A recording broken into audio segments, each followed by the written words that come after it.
Hi everyone, I am drag queen Victoria's Secret, and yeah, I'm not affiliated with that brand. So before anyone comes for me or sending me lawyers' letters, it isn't me. No, definitely not.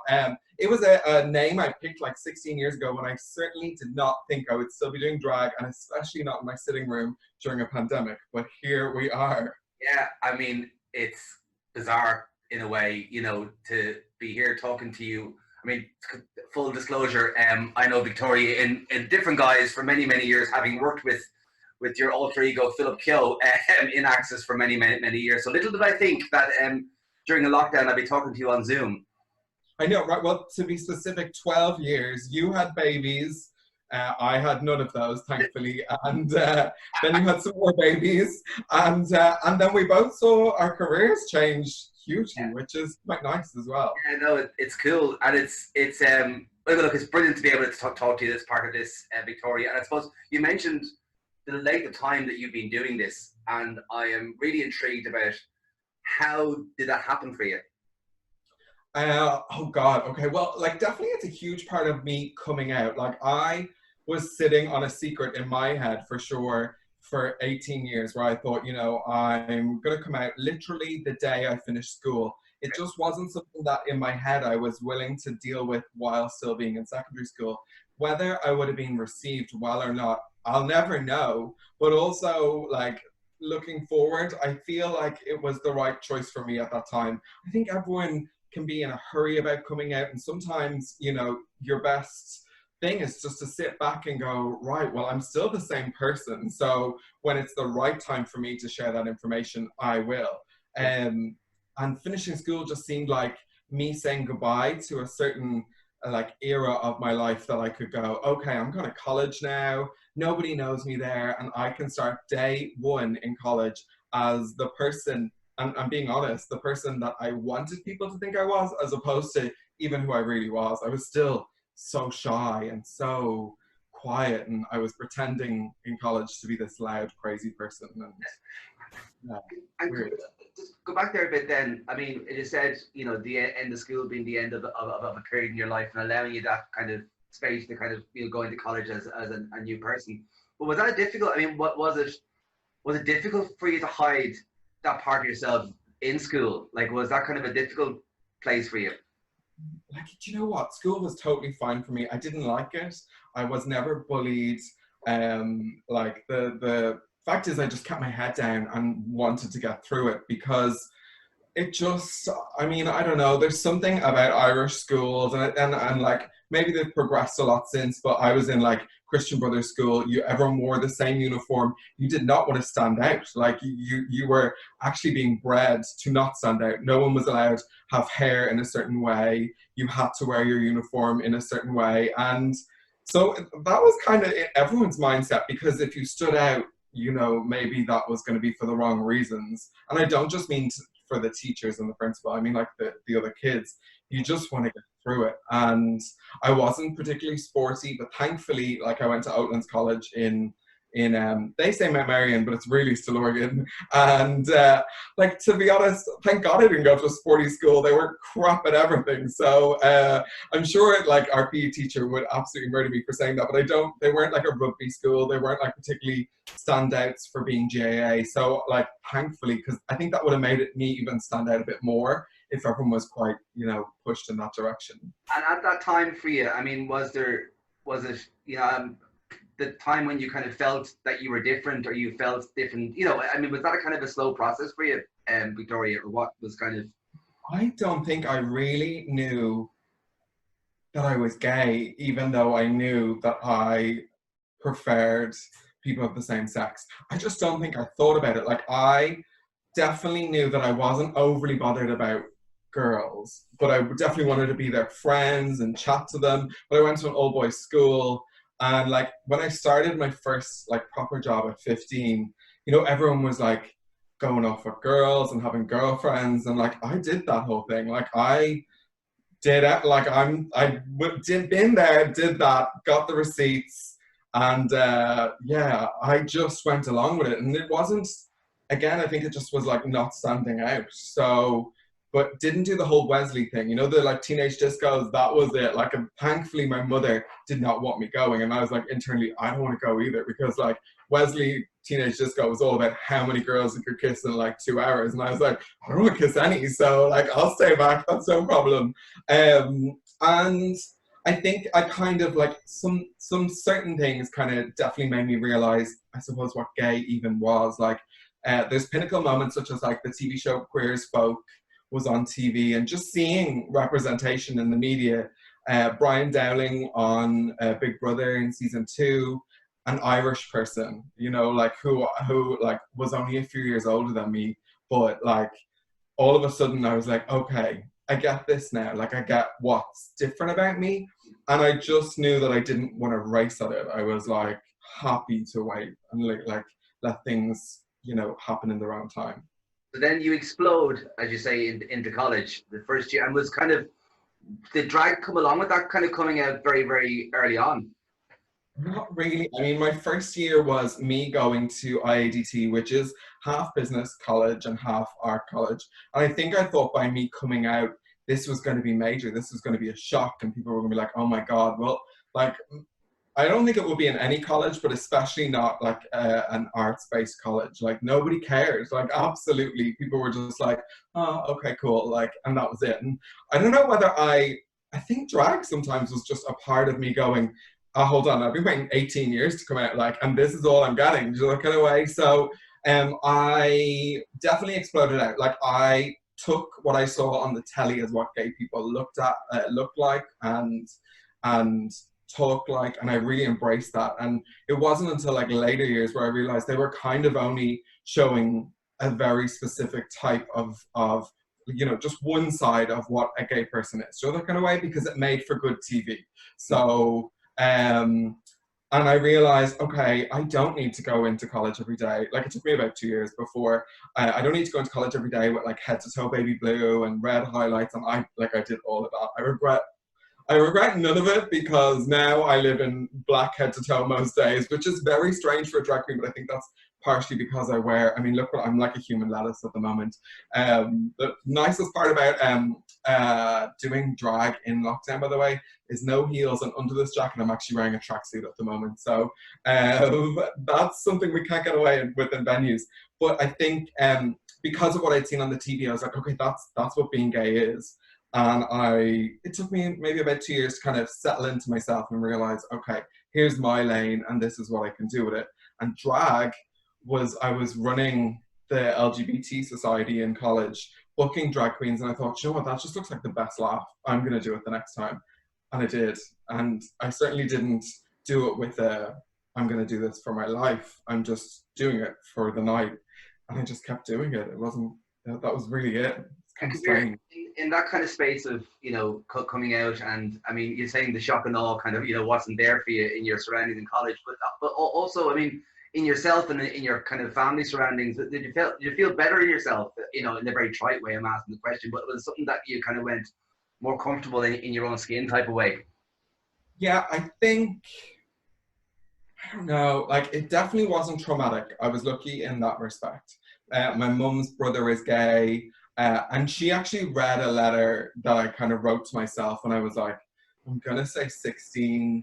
And she wanted to speak to me about it. And I just locked myself in the bathroom in the most dramatic fashion and decided that we weren't really going to talk about it. And she asked me, did I think I was gay? And I said, I don't know. And to be honest, I didn't really know. I was like 15, 16 and I just knew that like I wasn't exactly the same as the other kids. And I didn't know any other gay people. Like, my uncle lived in England. I didn't know anyone. So yeah, there was no one really to go, oh, is this how I should feel? Or so it wasn't traumatic. I came out to my dad years later.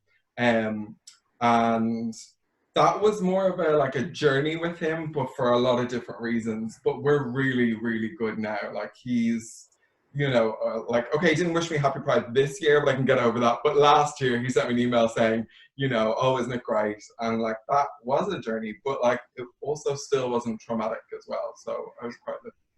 And I suppose, I mean, we'll get to it in a minute when we talk about, obviously, there's been a huge change in Ireland well, kind of a growing one over the last 2 or 3 decades, but particularly in the last 10, 15 years. But when you started, I mean, when you had that first, can you tell me about your first experience of getting the shoes on?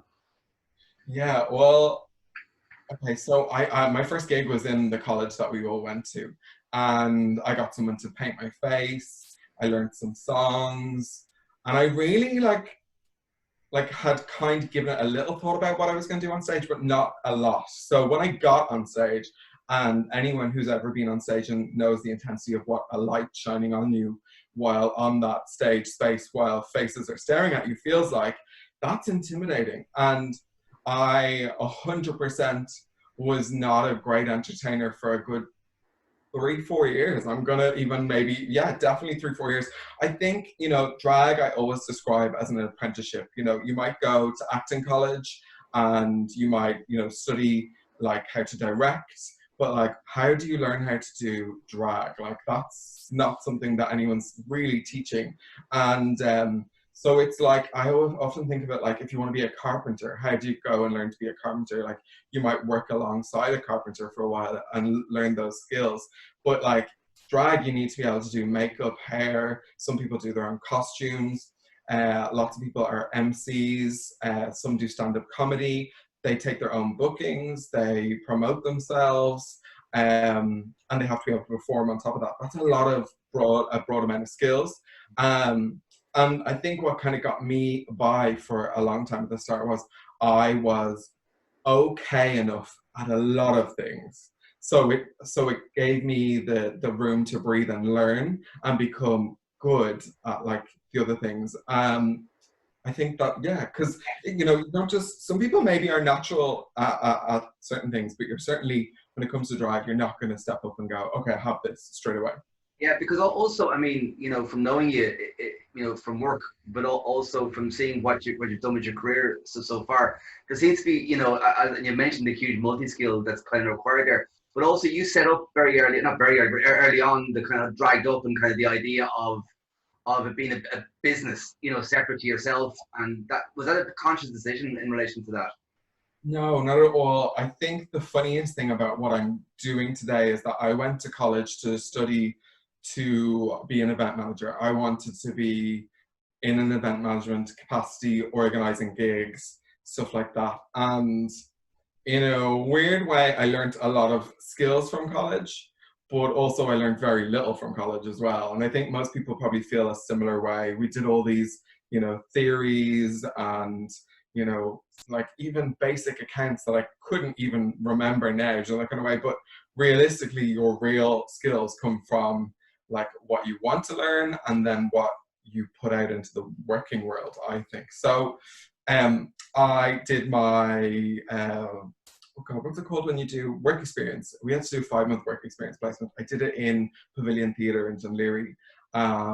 And I've never not worked a day in my life, by the way. Like realistically, even when I was like 6 and 7, I set up a shop on my road where the kids on bikes would run to Spar and buy what the other kids wanted. And I would add like, 5p onto it. Like, I mean, realistically, I will sell sand to the Arabs if I can. And from 12, I was babysitting and had paper rounds, and it's always been in me to work. So drag, when I came to that approach of it, always, at first I did it because it was fun and it was a laugh. And then I realized, okay, this is paying bills. So how do I approach this? And that's kind of how I approach everything. So I didn't really sit down and go, what am I going to do? It just so happened that I did it. And I suppose working in Access for like 12 years, I got to work beside people who thought differently from me as well. And that's where you learn your skills, in my mind. Like that's how now I can see both sides of the coins as somebody who's a performer and somebody who's an event manager and somebody who's a promoter. Because I've been there and I've done it all and I can carry those over. Did I get that from college though? No. But did I have a really great time in college? Yes. So.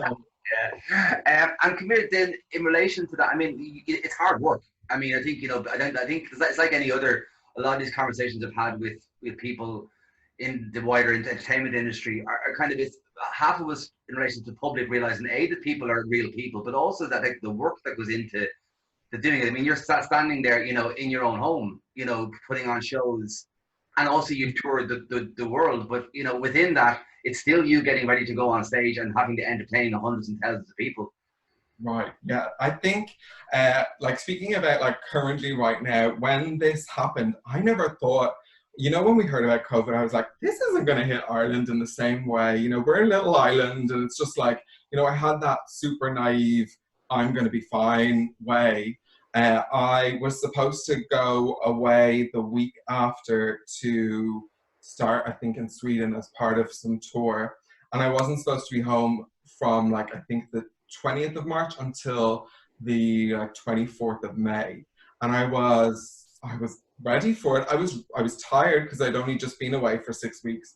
And then when the reality started to hit, I was like, oh my God, like in 24 hours, you know, 40 to 50 gigs are gone off my calendar. I wasn't thinking beyond like summer, how long it was going to last. I was just thinking of the immediate, and like, I wasn't also thinking financially. I was thinking, what the hell am I going to do with my life for, you know, the next 3 months? Because I really have never not worked, and I got really like frustrated sitting around and doing nothing, and I couldn't see what that was going to be. I had just come back from Belfast doing 2 shows up there, and I think for the first week I was so sick. I like it either was, I did my own, so I didn't go get tested. I just isolated for 2 weeks, but I was literally couldn't get out of bed for 4 days. So I think maybe I met like 1,000 people over those 2 days at those gigs. Maybe I got something off one of them. And then after that week, I was like, okay, my friends can't book me for their shows because their shows are cancelled, and I'm not going on tour. What the hell am I going to do? Again, I suppose this is kind of something I take from Access to. When I started there, and I hope you don't mind me saying this, we were fighting for audiences at that time. Like this is 14, 15 years ago. And when I say some shows, easy, yeah, everyone wants to go see them. And some of them were really hard work. And always there's been an element of, not always, but at the start when I was really struggling, I had to invite some audiences to those shows. And it took a good year, 2 years for me to realize people do not put a value on getting to go and see things for free. They will maybe not show up. They, you know, it's just not the same. You pay even €5 for something, all of a sudden it just raises in your estimate of what you're going to see and the experience, because you have physically handed over something to see this. So when I was thinking about drag, I could see like American drag queens were doing shows on their Instagrams, and I was like, okay, well, you're giving it away for free for a start, which I'm not allergic to doing things for free, that's fine, but just made me think that people aren't going to feel the same about this because it's for free and they can dip out of it and they can, you know, watch it for 5 minutes. And, you know, they were asking for tips. And again, we're in Ireland where it's not a tipping culture. So I was like, okay, that's not going to work. So what I really wanted to achieve was the highest standard show from home that I could. So I'm surrounded by lights. I don't have my backdrop up at the moment, have microphones, wind machines, smoke machines, everything in my sitting room. Now, you haven't been in my sitting room, Mark, but it's small as hell. So to fit all this in was an achievement. And then finding the platform that I could ticket something that looked high quality. And I didn't realize what I was doing at the time, but that was, honestly, I'm going to say it, slightly genius, because here I am 4 months later and we're wrapping up tonight, because honestly, I've never worked harder in my entire drag career, between doing a podcast every week, between doing a live show every week. And because it's Pride Month, I took on, I think, about 16 different gigs for corporates as well. And this is all from my sitting room. So one, I'd like my home back for a few weeks. And two, I just want some time off. I'm going to go to Galway and just like take in Ireland. But there was something about it that then people were messaging me and the drag queen I'm doing it with, Davina, saying, thank you so much for putting on this show. Like, and then I realized, oh, this is it. Like, this is it. People have bought their tickets with an expectation. We're fulfilling it, but they have put a value on it now because they know what we are going to deliver is something that they want to watch. Yeah. And that's kind of what I learned from theatre. And that was a long ass way of getting to the point. Does that make sense? Yeah, it does. But I think even the psychological piece, never mind what you're going to see. you know, in what format, but the psychological piece of actually, it's like buying something online. You know, you're kind of you go through emotions of credit card, of pressing go and booking things. And I think it's a bit of, you know, it gives you a bit of dopamine, kind of pressing buy something. You know, you kind of, and also you feel special. But I mean, it's really exploded for you. I mean, it's kind of, you know, you're now running internal drag queen competitions within your platform. You know. Yeah, totally. And you know what? We also started this, we were like the early adopters. So nobody was doing it. There was no good news stories happening in Ireland. So like RTE were onto us, TV3 were onto us, newspapers were onto us, 2FM, because they had nothing good to report except that, you know, people were getting sick and going to hospital and people dying. So on top of that, people wanted to hear from these two crazy drag queens who were operating out of their sitting rooms, having drag pageants and doing Stars in Their Eyes home versions and Blind Date. And we recreated the Eurovision with drag queens around Europe. We've had probably drag queens from about 10 different countries perform, including Australia. A drag queen performed from her sitting room at 5 in the morning as part of our show live, which is bizarre, but amazing. Then take me back, because it's funny, like, in a bizarre way, I mean, even though Ireland has struggled over the years with, you know, really bad homophobia and state-based, you know, homophobia for many, many years, there's also, though, been, you know, a great, like, drag has been in the DNA of Ireland going back, you know, decades, Yeah. but like, you know, decades. It's been, you know, Yeah. and I think that those two things sitting side by side are kind of strange in a way. I mean, it's only been 27 years that homosexuality is legal in Ireland. So if you think of that, that happened within my lifetime. And like gay rights was kind of birthed out of, you know, homophobia being a proper issue in Ireland. That like Declan Flynn was in Fairview Park on his way home and was attacked by a group of teenagers. Some of them were 18, 19, and he was murdered and just left there in the park. And that brought about, you know, a march similar to how Stonewall pushed back in America. And there was already marches happening, but this just really pushed the community, I think, to go, okay, enough is enough, because what actually happened was that went to court and they didn't go down for his death. Like they got suspended sentences, and that really pushed people to go, okay, no, that's it. I think it's his anniversary, either next year or the year afterwards, of his death. But it is bizarre to hear that, you know, somebody was murdered and nobody was sent down for it. So I think when you think of it like that, but then also how fast Ireland has adapted in so many different ways, it's impressive. You know, like being the first country to bring same-sex marriage into law by popular vote. Like that's very impressive, obviously, and just to see how many changes have happened very quickly in the last few years. But also, when you say drag has been around for so long, like between Shirley Temple Bar being on mainstream TV, presenting Tally Bingo, like this is before the RuPaul Drag Race phenomenon was around, and that's a market which is catering towards my, you know, grandparents or, you know, middle Ireland, let's say. You know, Declan was in everyone's home in drag, like looking crazy and amazing, presenting a national lottery show. People often ask, by the way, why he no longer does it in drag, and it was actually his choice, by the way, because to present something like a national lottery show, it's very, you have to be a certain way, and like Shirley is a crazy character, so it made more sense for him as a presenter to switch that over. But then also Mr. Pussy like is performing in Ireland for decades in like very what people would class as working class pubs, and like presenting crazy shows there for decades, and also ran with Bono like this little like cafe which was widely successful, had all the celebrities in it in the 90s. Like drag has been around and embraced. Yeah. Probably embraced even before, you know, people were embracing the LGBT community as much. It's and on that, have you noticed a change like in the last decade with all the kind of structural changes in Ireland? Have you noticed kind of, you know, the undercurrent of homophobia kind of lessening, being diluted? Has that kind of moved?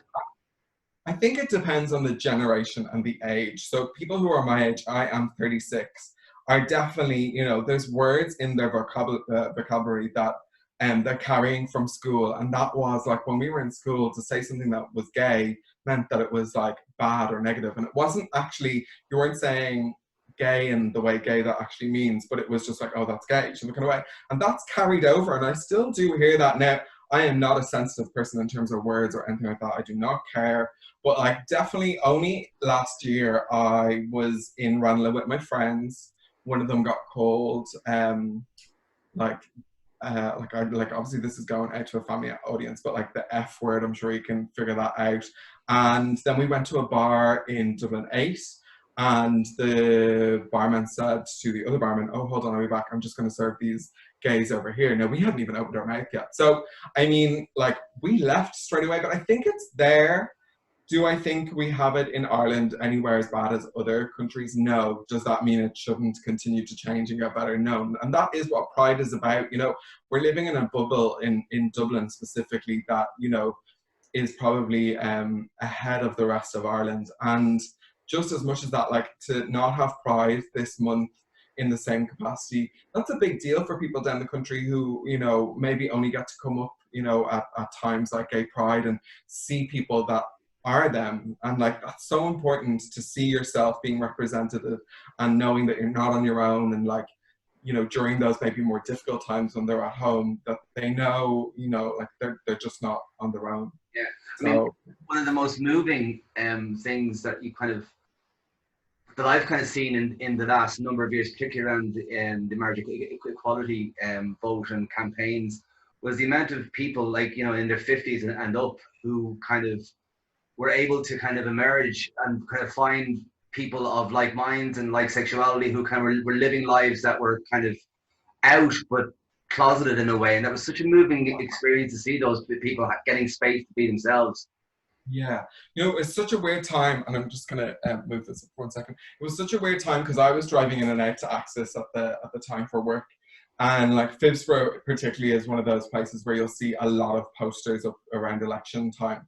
And what happened during like the referendum was, not only did you have to kind of look at a lot of posters that were like stating false information, but it all of a sudden you could tell the whole country was talking about you like you weren't in the room, about whether you deserved the same rights as everyone else. And it also gave people who had negative things to say kind of a license to say whatever the hell they wanted, because that was the opinion that they carried, and it was a debate at the time. So as grim as I think that was for many people, I think the outcome and the message that it sent to the no people was really needed too. And also the message that it sent across the world to countries that are way behind Ireland, but that are, the LGBT community are kind of keeping the faith that they're going to keep moving. Like, Ireland is just unrecognizable to 30 years ago. And it's funny you mentioned kind of, I thought it was very, interesting from people who were expecting like, no votes in particular working class areas were kind of blown away when, say, the community that I'm sitting in now was one of the highest yes votes in the country. And that kind of sense of discrimination, even overt psychological discrimination, thinking that like, oh, working class people are going to vote, and not understanding, as you say, that the long history of gay working class culture and the kind of alignments. Totally. And like, speaking on that, like in terms of my own work, like the times I'm more warmly received are always by what people would class as a working class like venue or pub with like a more like a more varied crowd. It's more often or not when I'm in a place filled full of people who maybe were more privileged growing up, that they really have a lot more to say that's in a more negative way, because they haven't had to struggle in the same way, so they don't know what that feels like. So it really didn't surprise me. I'm working in Ballymun as well. Not only does the area have a lot of later in life people who came out, who held back for a long time, but also they have a huge young generation of LGBT people who are hugely embraced and loved. And like nicely, from what I can remember, I don't recall ever having any issues myself or hearing about it from the young people in the area.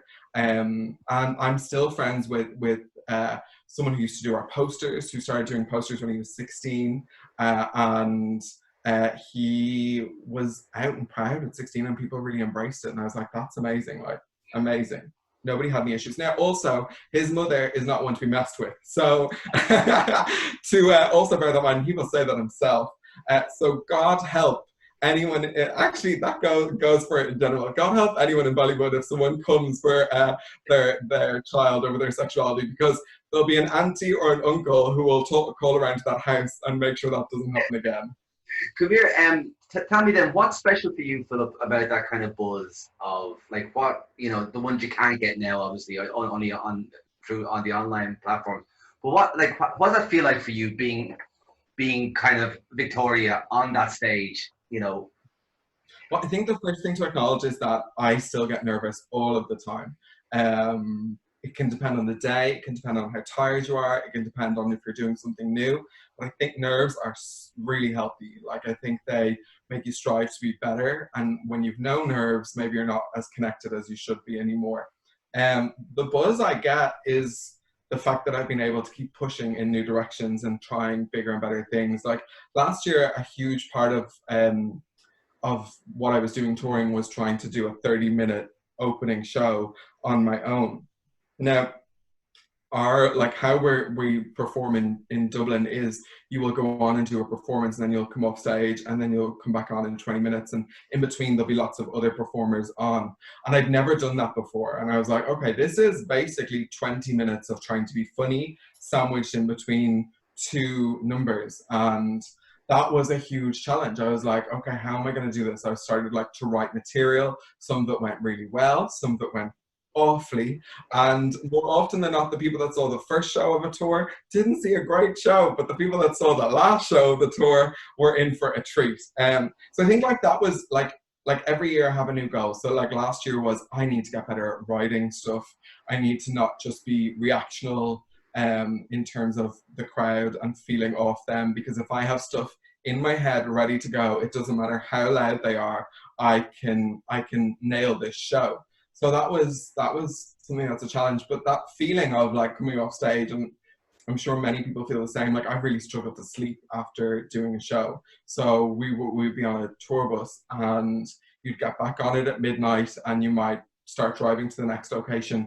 I could still be awake at 6 a.m. trying to go to sleep, because my brain is just on this adrenaline rush that I couldn't switch off. And that's something I've never changed. And I know that some entertainers are fond of needing to actually take a relaxer of some sort, because it's just such a strange high. But also I think with drag, the most bizarre thing about it is you can be a known name, some might say famous, within 4 walls, and then you leave those 4 walls and you're nobody, absolutely nobody, because we are celebrated in our own community, and that's kind of broadened with things like Drag Race. But realistically, there's people that will never be aware of it at all. And also then we take off this mask that we wear, and we are, absolutely nobody then. Do you know what I mean? You might not even be recognizable. So I'm fascinated by that. I think it's probably the beauty of it. If you're on something like, say, EastEnders or Fair City, you're never off. People are seeing you in the street. You get out of drag, more often than not, people don't know who you are, and they're you can just go and have fun. I mean, you mentioned there, it's funny because you within that though, I mean, over the last say decade as well, drag has kind of gone into the mainstream and gone huge within its own kind of culture as well. Obviously here, we've had a big scene that you're a massive part of, but kind of Panty broke into the mainstream to many different things, and obviously then RuPaul, as you say, on a global basis. But how do these scenes compare, Philip? I mean, are there when you go touring, is it very very different? Hugely different. Oh my God, hugely different. I suppose firstly, the first part of that is, I still don't think that drag is part of the mainstream. I think, you can be a man who's a makeup artist and have millions of YouTube subscribers. Where is the drag queens that have millions of YouTube subscribers? Do you know, that kind of way?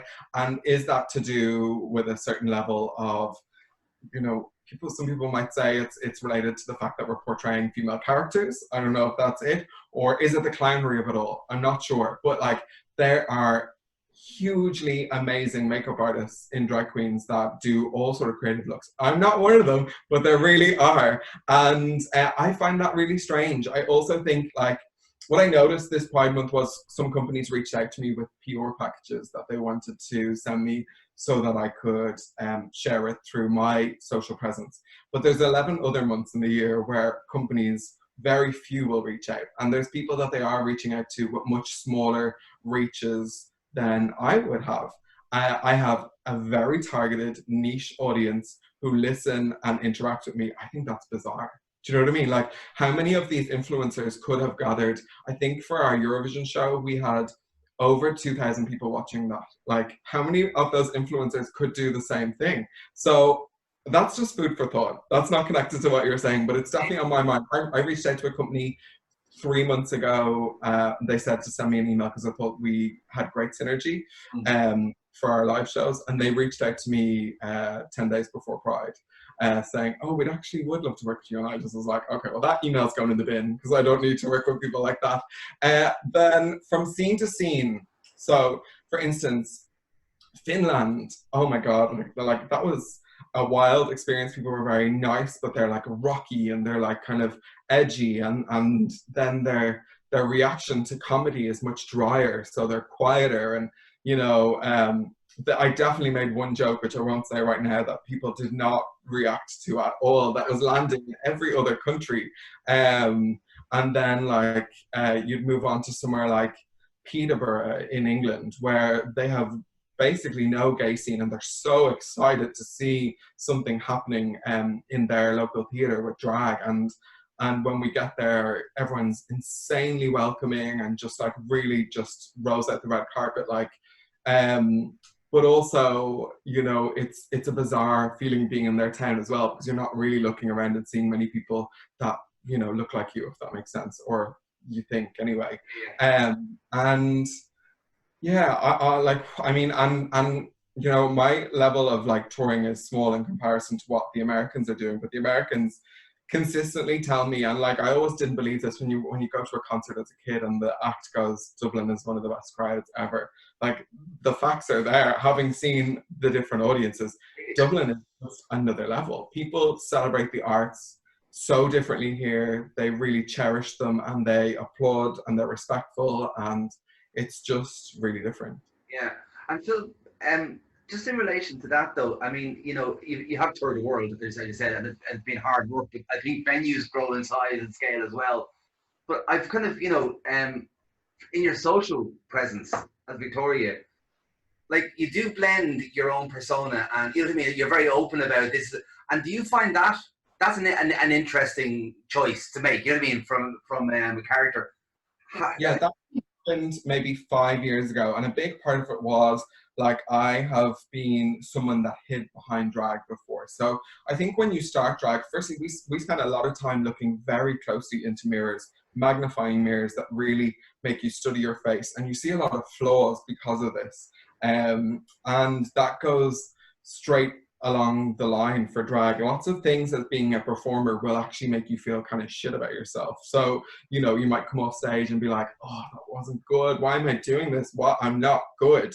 And that really can eat into you. So I feel like drag, in a weird way, broke me down a lot at first. And then weirdly then built me up even bigger than I could have been once I overcame all these little, you know, voices in my head. So, part of me at first, I didn't want any, you know, connection to outside of drag and inside of drag. And I realized a huge part of that was because I kind of was almost, I wanted to hide it a little bit, if that made sense.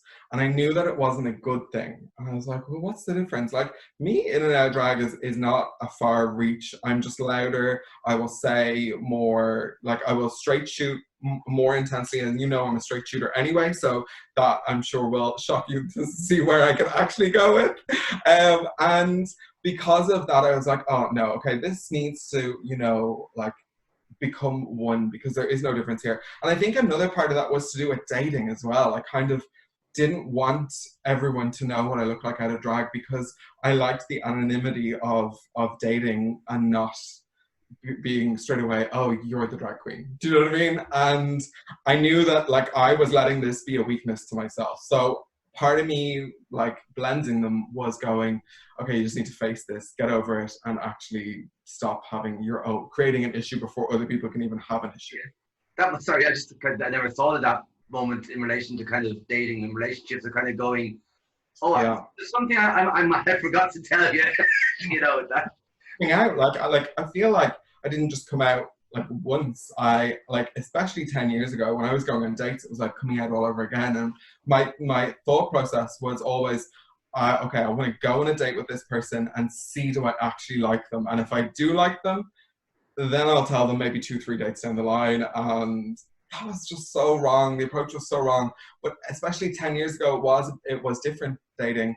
And I just didn't want to give people the chance to reject me before I could reject them or realize that I was not interested. So in a way, like, what is worse than being rejected by someone that you're not even interested in? Like, you know what I mean? I might not want that second date anyway, but like there was definitely times that people were like, no, I'm not into that. And that has changed hugely. And I think that is definitely because like TV shows like Drag Race show more of the boy personas than they do of the drag personas. And people get to see that, okay, I get this now. I can see what it is.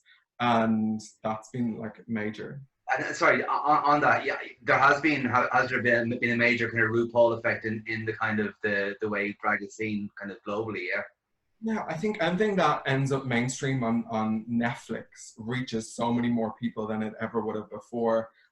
So when you look out into audiences now, it's a really mixed crowd. It is not just the LGBT community, it's allies, it's people's moms coming. Somebody brought their granny to the last Vicar Street gig we did, and it was their 87th birthday, and the whole venue sang happy birthday to them. So that's changed hugely, and along with that, people view drag differently as well. So I think that's made a big change to the dating world as well. I won't keep much longer because I know you have to go and plan the big show. But I have a couple of more quick questions for you. Just in relation to, say, the last number of years, because I remember working with you and the excitement in you of kind of, you know, checking sales, and that kind of, is that something that still gives you that buzz, that kind of back that selling, you know, stuff outside your house. That salesperson is still there in you, yeah. Oh, like hugely. Like it didn't just happen that like we've announced 5 tours. I say we all the time, but it's actually just me. Have announced 5 tours in the last like 4 weeks, and 4 of them sold out within 24 hours. So that isn't happening in the cities in the UK, and I've learned a lot of tricks of the trade, and I know how to communicate well to the audience that are listening to me. So yeah, like even yesterday we put on a sale and event, and the UK promoters were going, oh wait, you see, this is going to be almost sold out in Dublin, and you know it is almost sold out in Dublin, but that's because like I don't want to tell the method to my madness because you definitely know it already. But if I share it with people, then they know my tricks. But like, yeah, it's always going to be with me. Even looking at tonight's show, like before we spoke, I was refreshing, going, right, how many people are tuning in tonight? And like, I get that adrenaline buzz just as much as a promoter as I do as an entertainer. Yeah, well, I mean that's kind of, you know, I remember speaking about it before. Like you have both sides of that. You have the artistic, obviously, and the creative side. But, you know, those juices flow also into producing, and I think to have both those skills together can only be of an advantage. Victoria, can I ask as well in relation to, say, you know, developing your act, developing your costume, developing your look? Because your look has changed hugely over the last decade. Like, how much planning was it? Like, what way do you work that? Okay, so I basically, like, well, in terms of my look, I always wanted to never blend in with the crowd, be OTT. I'm 6'2" out of drag, like in drag I'm closer to 7 foot. Need to embrace this. Also, every color of the crayon box is available to you. So it just makes sense to use every single one of them in my mind. And I really enjoy that. And I think costume is such a fun part of this that we can play with. Some people are much more into like low-key or burlesque vibes, and I've never wanted to like go down that kind of more, I suppose, what people would describe as like the sexy route. Like it just never appealed to me. I think it's amazing to be this kind of out there clown kind of version of what you can be, because how many people get to do that and make it a living? So planning wise, I kind of always am working on about like 2 new looks either a month or, you know, every 6 weeks, and I've invested hugely into my drag, but because I have the work there, it's okay to do that. But you don't need to. Like if someone is just starting it, I would recommend they just get some staples. And really, it's more important when you're starting to hone what you can do as an entertainer than how you look, because realistically, you can look like absolute crap, but be really entertaining and people will want to see you again. But if you can figure out who you are as an entertainer, there's loads of time to create an amazing look that goes along with it, because people will still be interested. Yeah, yeah. And do you find? I mean, do you enjoy this medium? I mean, not the like. Do you enjoy the media side of things as well as the stage? I mean, is this something that you've kind of? Not really. No, no. I miss the stage. I think I feel really, really blessed that this worked out for me. And it took me maybe the first 6 weeks were not enjoyable at all. In fact, they were so stressful trying to figure it out and make it happen, and you know, tech problems. And then I realized that the audience were really into when things go wrong, and that feeds very much into how Irish people are. They love when something doesn't go to plan. And then I realized, okay, you just need to enjoy this and just have fun with it. So like, have I enjoyed some of them? Yes. But I suppose what drag queens often need to remember is that this is work. So, you know, is every day enjoyable and work? No. So, you know, don't get hung up on that, because the next day might be great, but everyone's going to have some days where you're like, oh, this is just not great. So, yeah. I mean, but you're also the huge collaboration. I mean, obviously you're doing stuff with Davina, but you do podcasts, but that seems to be a big trait for you particularly. I think, you know, that collaborative space is something you seem to be really into. Absolutely, because I think there's strength in numbers. Me and Davina have very different audiences. Like I've been able to hone a following in the UK and in other countries around Europe, and on top of that, a following here. But Davina has really nailed a certain type of following within Ireland, and to bring all of those people in together, like it's like, I think that's how great art is made, is people working together, and it makes sense, because if you give people 5 different reasons to come and see the same thing, then you are, you know, introducing people to something new that they might not have tried before, and then they might come back. So yeah, I'm so into collabing with like anyone at all, and the podcast has just been a part of that. And also the podcast was just another medium of, we don't get to talk about like topics as such when we're on stage, because people are drinking. This is not like you know, unless you have a seated crowd in front of you, that's when you can really talk. But if they're standing and they've got a drink in their hand, they just want, you know, fun and entertainment. So that was great to be able to talk about different things, such as like coming out, and actually, you know, have serious conversations. Yeah. Come here, I'll let you go. One thing, well, 2 things actually. When I told some of the gang here that I was interviewing Victoria's Secret, they were absolutely thrilled, but they all asked me to say a big hello to you, and I'm passing on the love from the gang here at Access. I honestly, I like weirdly, and I meant to say this at the start, when I realized that I wasn't going to be working for so long, I really thought that people would still be working in businesses. I was like, okay, maybe I might pick up the phone to Mark and be like, hey, what's going on? Any projects I can be working on for you guys? And then things went other ways with work. But Ballymun as a community will always feel like probably the closest thing to a home community for me, because yeah, I grew up mostly from like 10 onwards in Cabinteely, and that's where I feel like my home, like my actual physical house is.